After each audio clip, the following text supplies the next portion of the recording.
מה שמבליט את זה זה דמותה של אסתר עצמה. שאסתר עצמה היא נשארה בעצם לבית אחשוורוש. ובעצם אם כל עם ישראל חוגג את פורים, היא עצמה לא חוגגת את פורים, היא עצמה נשארה בית אחשוורוש, התבוללה עד הסוף ואיש לא יודע מקום קבורתה.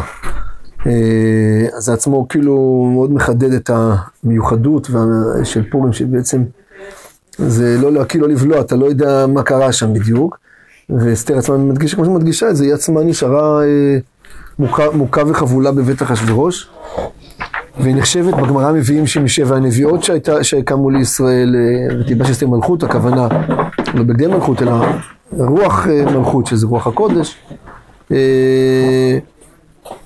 אז אסתר עצמה היא יותר אלומה מפורים עצמו, כמו שאמרנו גם אחריתה, איש לא יודע מה קרה איתה, היא עזבה את העם היהודי, היא לא קשורה.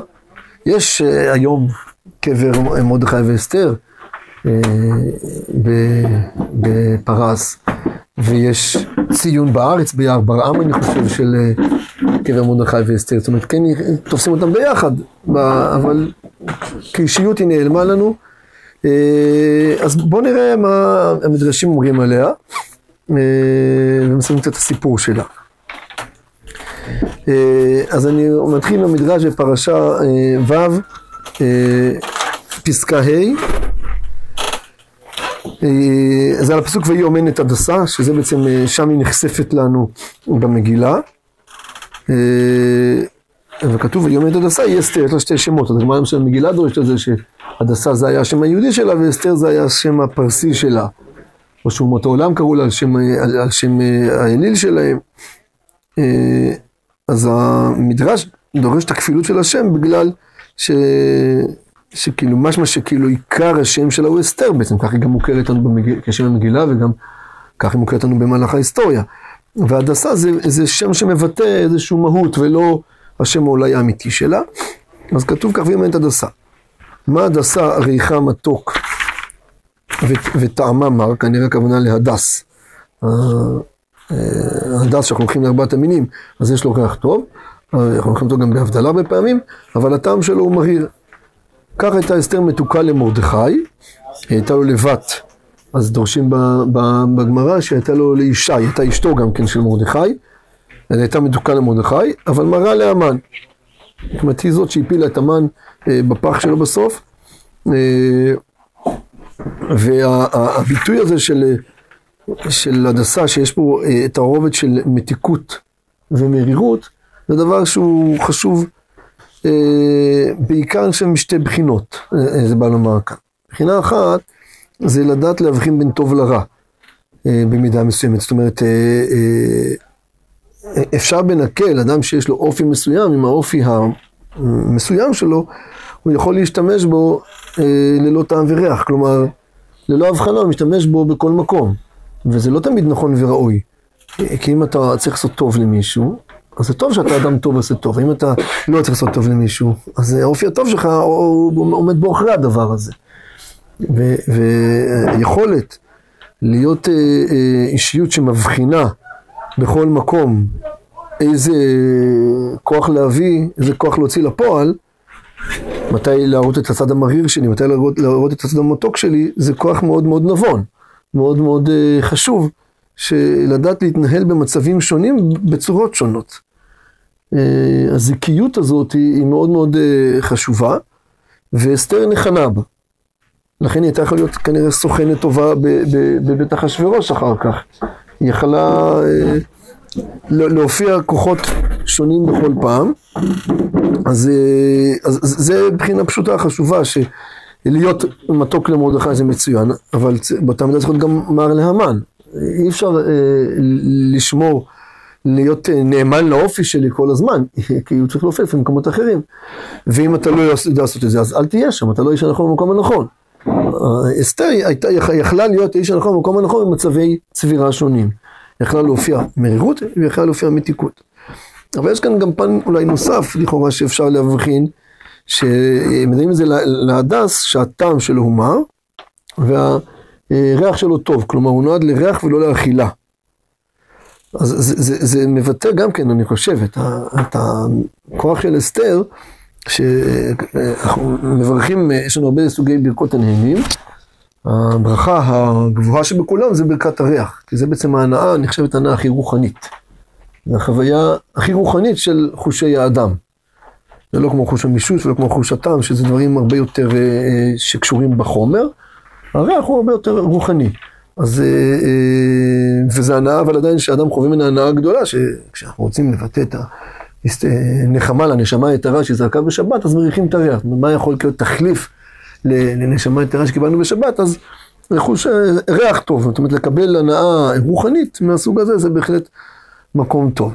וזה גם כן הביטוי כאן של המדרש על אסתר, אני חושב, שזה לא סתם שמענו על האופי הפכפך, שיכולה להיות גם מרירה וגם מתוקה, אלא היה צריך לדעת איפה באמת מקור הכוח שלה. מקור הכוח שלה, מקור העוצמה שלה, הוא לא בצד החיצוני החומרני, אלא בצד הפנימי הרוחני. מרדכי ידע להתחבר לזה, והמן כמובן שלא. אז כשמקור הכוח, כשהמנוע של האדם הוא מנוע פנימי, המניע של המניעים פנימיים, רוחניים, זה בא לידי ביטוי ביכולת של ריח טוב, מופיע פה ריח טוב. לעומת כשהמניעים הם מניעים חיצוניים, נמוכים יותר, גשמיים יותר, זה יהיה עניין של טעם. המן זה היה הלבל שבו הוא יכל לחיות. אצל אסתר, המציאות של המתיקות שלה, ההופעה החיובית שלה, הטובה שהייתה, בגלל שהמנוע שלה היה מנוע פנימי, לא היה מנוע חיצוני.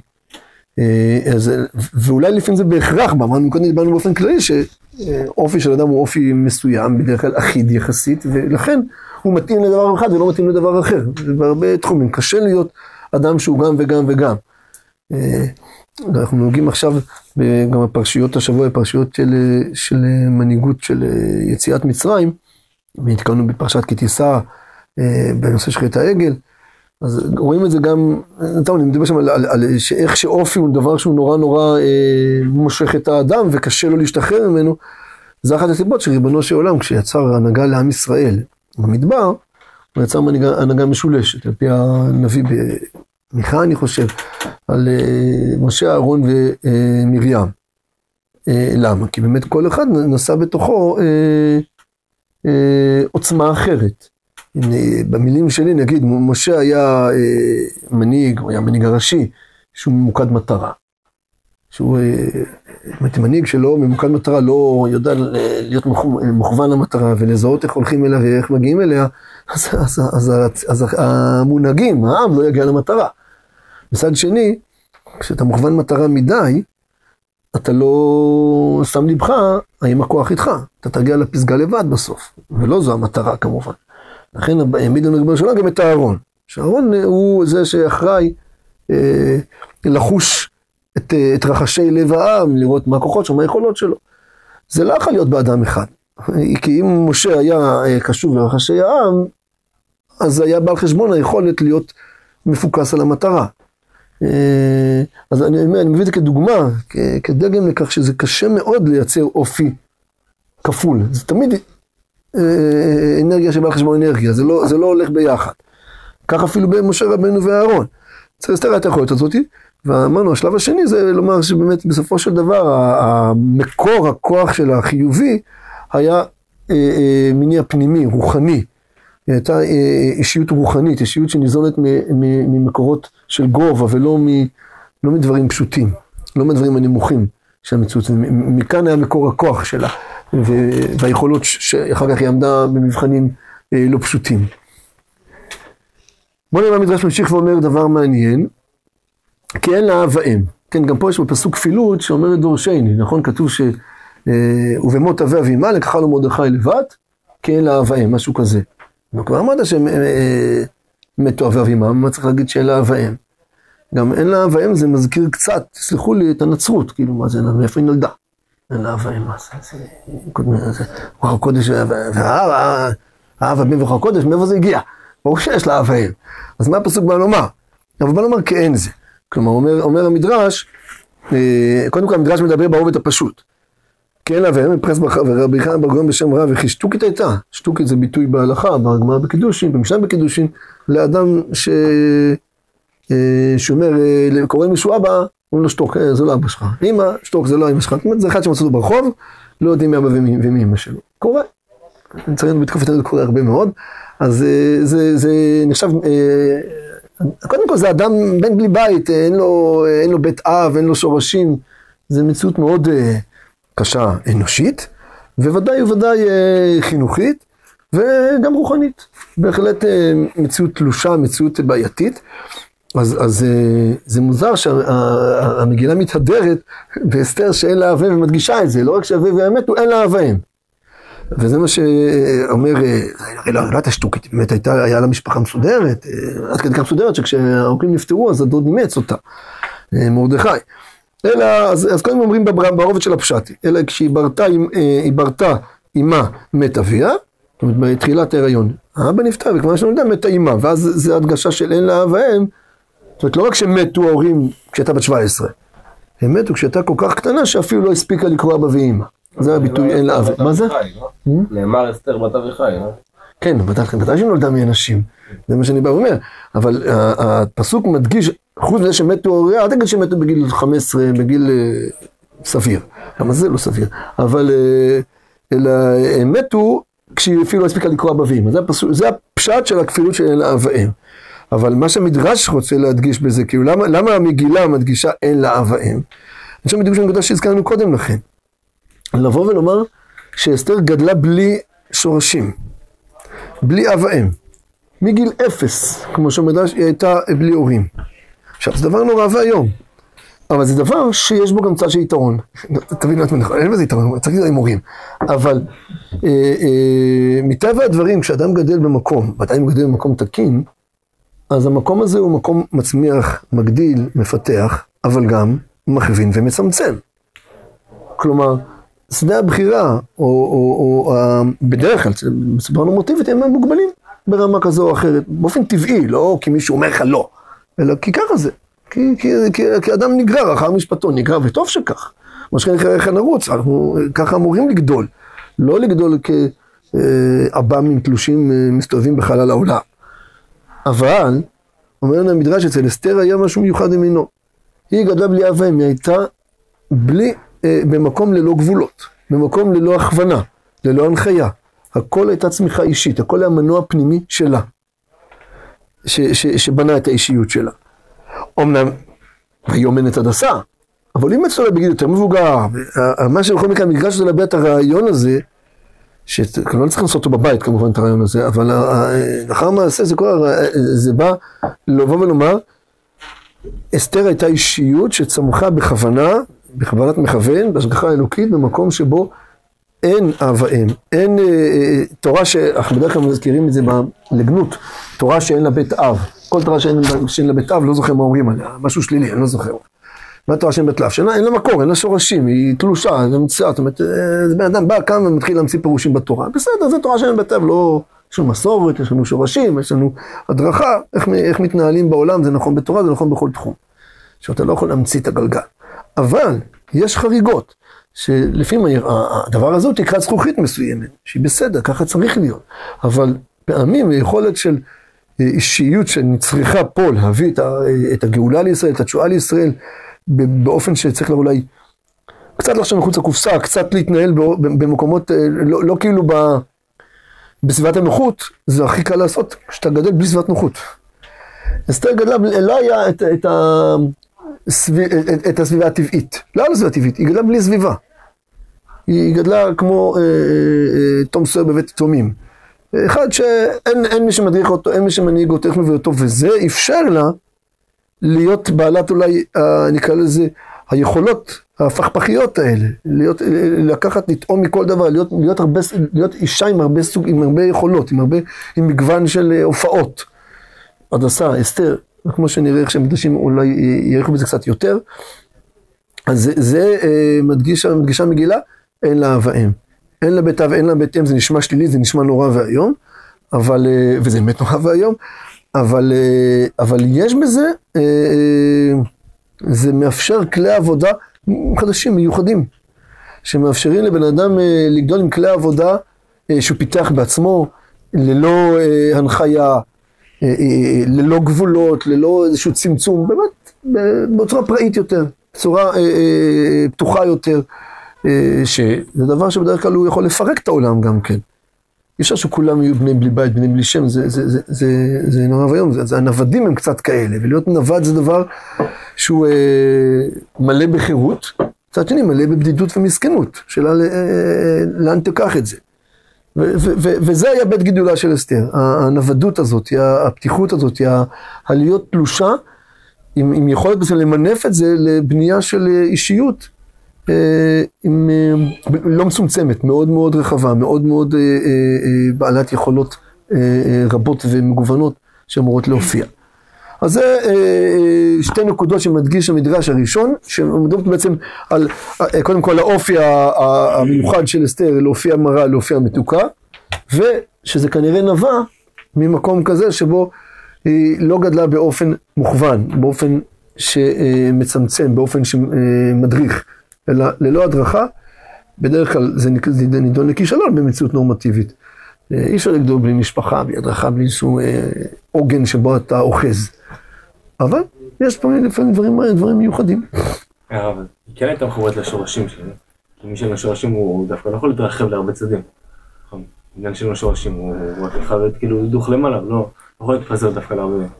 הוא יכול להתפזר ורק מפוזר, לא יהיה לו יכולת הצמחה. הוא מאוד יתפזר, הוא מאוד מאוד רחב מי שאין לשורשים, הוא עף לכל כיוון. אבל אין לו עמוד שדרה. נכון? את עמוד שדרה פה של רחל לא מבטאים. אחרי זה נראה אחר כך, של אסתר לא מבטאים פה את היכולת שדווקא לא תלושה, להתרחב ללא גבולות. לא מבטאים פה את עוצמת הצמיחה, זה לא מבטא את עוצמת כמו שזה צריך שורשים.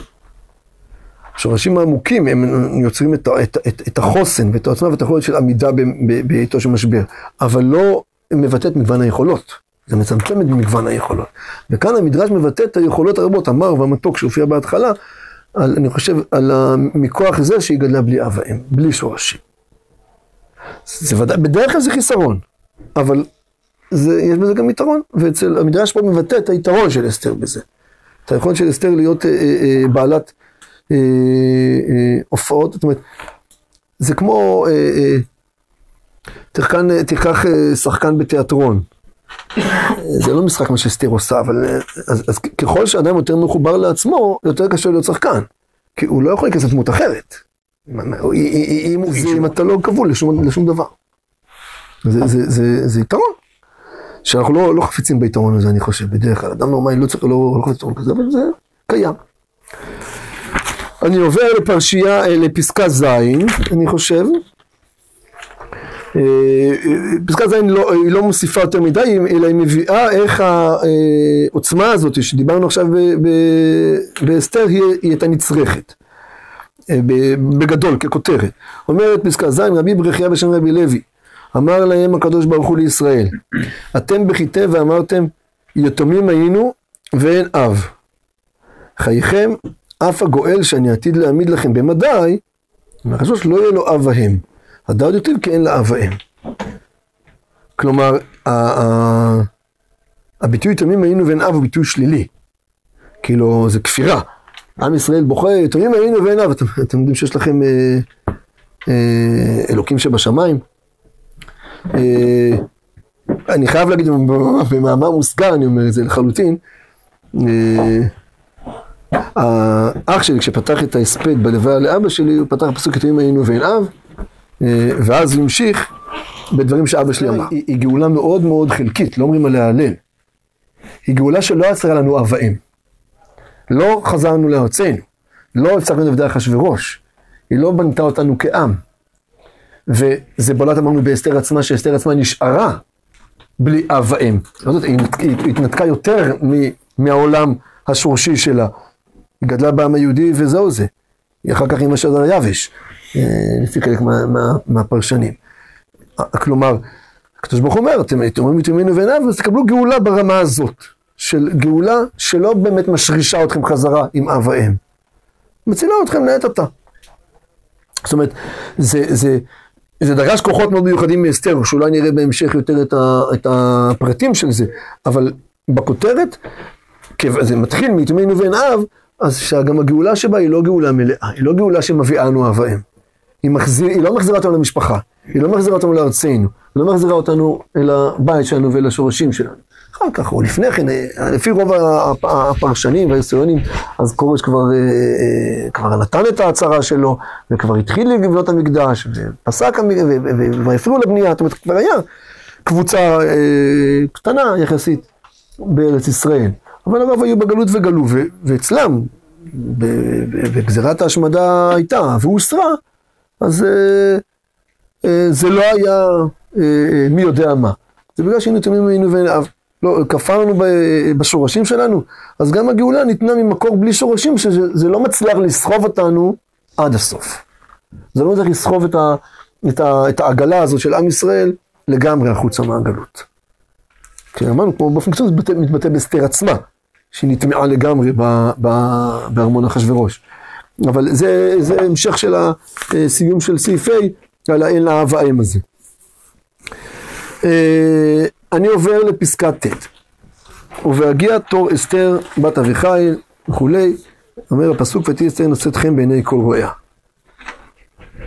שזה דבר כמובן מאוד מאוד מיוחד, כי כידוע על טעם ועל ריח אין מה להתווכח, וכל אחד יש לו את הטעם והריח והמראה והדברים שהוא יותר מתחבר אליהם והדברים שפחות מתחבר אליהם. להיות אחת שנושאת חן בעיני כל רואיה זה לא דבר טבעי ולא דבר הגיוני. כי כל אחד יש לו את הטעם שלו. אחד אוהב ג'ינג'ים, אחד אוהב שחורים, אחד אוהב ירוקים, אחד אוהב גבוה, אחד אוהב נמוך. אז איך זה יכול להיות? וזה אחד הפסוקים גם שמביא, כשהגמרא מגיעה רוצה להגיד שאסתר נכתבה ברוח הקודש, אחד הפסוקים שמביאים זה הפסוק הזה, כי איך אתה יודע שנושאת חן בעיני כל רואיה? רק הקדוש ברוך הוא להעיד על זה. אבל הקדוש ברוך הוא להעיד על זה, זאת אומרת, זו עובדה נכונה. אם היא נכונה, היא לא טבעית, היא ניסית, היא לא הגיונית. הרי אין דבר כזה להיות נושאת חן בעיני כל רואיה. זה לא קיים בחברה האנושית. דבר כזה. זה נכון שאנחנו כן מובנים היום להגדיר את היופי, אבל זה דבר שמשתנה. זה בכל דבר זה איזושהי הבניה מסוימת שנבנית בחברה האנושית. לכן יש איזושהי מוסכמה אולי הרבה פעמים על הרבה דברים. מה טעים, מה לא טעים, מה יפה, מה לא יפה, אבל זה ודאי לא דבר מוחלט. אז איך פה, כמו שאומרת הגמרא מגילה, הקדוש ברוך הוא מעיד, תהי נושאת חן בעיני כל רואיה. רבי יהודה אומר, כאיקונין הזה, איקונין זה איזשהו פסלון כזה, ש1,000 בני אדם מביטים בה והיא עריבה על כולם. פה הוא מבטא את זה דרך מבט שבאסתר הייתה איזושהי יציבות, איזושהי קביעות, שזה גם משהו ניסי. כלומר, אדם מטבעו משתנה. בגיל צעיר הוא נראה כך, בגיל יותר, אחר כך הוא מתבגר הוא נראה אחרת, וכשהוא מזקין הוא עובר תהליכים. תהליכים שהזדקנו, תהליכים שהתבגרו, הוא לא, המראה שלו לא יציב, לא קבוע. אומר רבי יהודה, הנס הזה של תהי נושאת חן כל רואיה, בא לידי ביטוי בזה שהיה בה איזושהי יציבות, שתפסה את העין ותפסה את תשומת הלב של כל רואיה, ללא השתנות. זאת אומרת, אם דיברנו אולי על הפכפכות של אסתר לפני כן, מתוך שאלה אב ואם, ויכול להיות מרה ויכול להיות מתוקה, פה מבטא ביטוי של יציבות. אבל זה עצמו, אולי סוג של הפכפכות. כלומר, היכולת לשמור על עצמה, גם בכל התהליכים הפנימיים, באופן יציב, זה סוג של משחק, של הפכפכות, של יכולת מאוד מאוד מיוחדת, זאת אומרת, לשמור על יציבות במצבים משתנים, זה עצמה הפכפכות. הרי את אמורה להופיע אחרת. אמורים לראות עלייך את מה שקורה. ולא, היא מצליחה, זה קצת נוגע בנקודה שדיברתי על היציבות, אבל לא ברמה של שורשים, ברמה של איקונין, של איזשהו פסלון כזה, שהיא מצליחה לגייס בתוכה, מהמנוע הפנימי של הדיברנו, כוחות שמצליחים לשמור בכל מצב נתון על יציבות. ועל זאת אומרת, על קביעות כזאת שמשמרת את עצמה, וזה שכנראה גם אחר כך משך את אחשוורוש. הרי כל אדם שנמצא בתחרות יופי, הלחץ משחק תפקיד, כל מי שקצת ספורטאי יודע את זה. הלחץ משחק תפקיד מאוד חזק, הם עובדים עם מנטליסטים ועם פסיכולוגים כדי להחזיק את זה. וזה משפיע גם על ההופעה הגופנית כמובן. אבל אסתר, זה לא הזיז לה. וגם כשהיא צריכה ללכת לבית אחשוורוש בעת סכנה גדולה, כאשר עבדתי, היא עושה ונושאת חן בעיני אחשוורוש. זאת אומרת, היכולת שלה, מהמנוע הפנימי שלה, שהיא לא מתרשמת מהמצויות החיצוניות. כי אמרנו, המנוע שלו הוא פנימי, הוא רוחני, הוא לא כל כך נלחץ, ולא מתרגש מתזוזות חיצוניות. לכן ההשפעה על העולם החיצוני, שעל העולם החיצוני, על ההופעה החיצונית שלה, על הכוחות שלה, היא נמוכה מאוד. וזה באמת מאוד מאוד, זה אופי מאוד מאוד שמוצא חן. כי יש פה על מה לסמוך. זה מאוד יציב. זה לא יבוא לך בהפתעה. וזה מה שיפתיע אולי תמן אחר כך, אבל זה מה שמדגיש שהמדרש, זה דת רבי יהודה במדרש. רבי נחמן אומר, העמידו מהדיות מכאן פרסיות מכאן, ותהיה אסתר יפה מכולן. אני חושב שזה מתכתב עם הדעה של רבי, לא זוכר איזה, רבי אליעזר אולי, בגמרא מגילה. הגמרא מגילה אומרת, שכל אחד, כיוון שלא מגן את עמו ומולדתה, כל אחד היה רואה בה, את המוניות הסיניות רואות בסינית, המונגוליות רואות במונגולים, האפריקאים באפריקאית, כל אחד זיהה אותה בו. זה כאילו ביטוי הפוך בדיוק מרבי יהודה. זה הולך דוך על ההפכפכות שלה, על היכולת שלה להיות בכל תפקיד. היא יכולה, העמידו מדיות, היא נראית מדית. העמידו פרסיות, גם אתה הפרסי היא בשיא שלו, גם אתה המדי היא בשיא שלו, בכל תחרות שלא תהיה, בכל ציר של עבודה שנצטרך, היא תהיה במקום הנכון. יש לה באמת, הדמות בעל 1000 המסכות, רק שעכשיו זה לא מסכה, באמת היא זיקית מובנית, היא יכולה להשתלב בכל מקום, ובכל מקום היא תהיה כוכבת על, היא תהיה המוצלחת ביותר. העוצמות שלה יופיעו בשיא הכוח, לא משנה איפה אתה שותל אותה, היא מופיעה. כן, השורשים. זה מצליחה להופיע בעוצמות, זה באמת עולם של רוח כביכול תלוש. אבל מדגיש המדרש, וזה כאילו, ביטוי הזה היציבות, שגם בה אמרנו בעצם, היציבות זה מבטא שבעצם את המנוע הפנימי שמגיע, כמו שדיברנו על המר והמתוק, ריח מול הטעם, והדעה השנייה מבטאת את ההתפרטות של זה.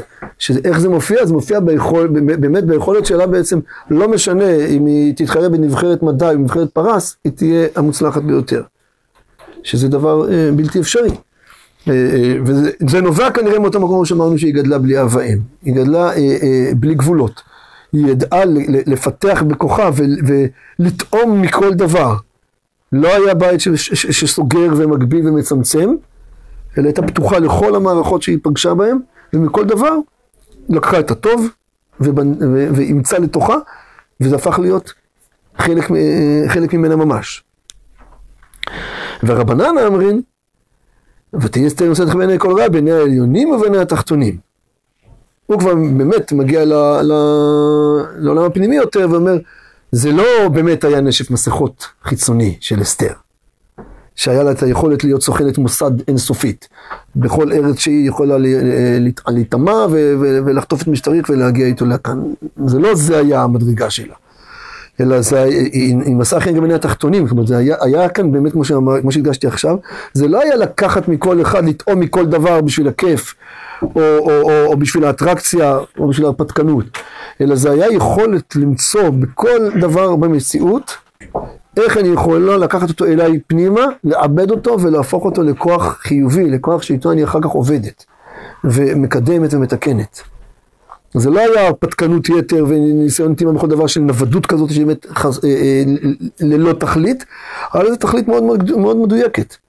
הקדוש ברוך הוא ברא עולם, יש בו המון כוחות, המון יכולות שמפוזרות, ואסתר הייתה מומחיות לחדור לכל מקום, ולקחת את המעלה שבו, ולהביא אותה למדרגת פיתוח הכי מדויקת, שאחר כך היא יותר טובה מכל המקור של זה. היא טובה מהמקור בדבר הזה. זה נושא אתכם בעיני העליונים ובעיני התחתונים. כמו שכתוב, צחי נשחק אותו מאלוקים ואדם. זאת אומרת, כאן מעיד המדרש, זה לא היה משהו ככה באמת נשף מסכות, אלא זה היה באמת יכולת מאוד מיוחדת של אסתר, לחבור לכל מקום, לחדור לכל מקום, ולקחת את העוצמה שאלוקים ברא שם, ולהביא אותה לפסגה שלה.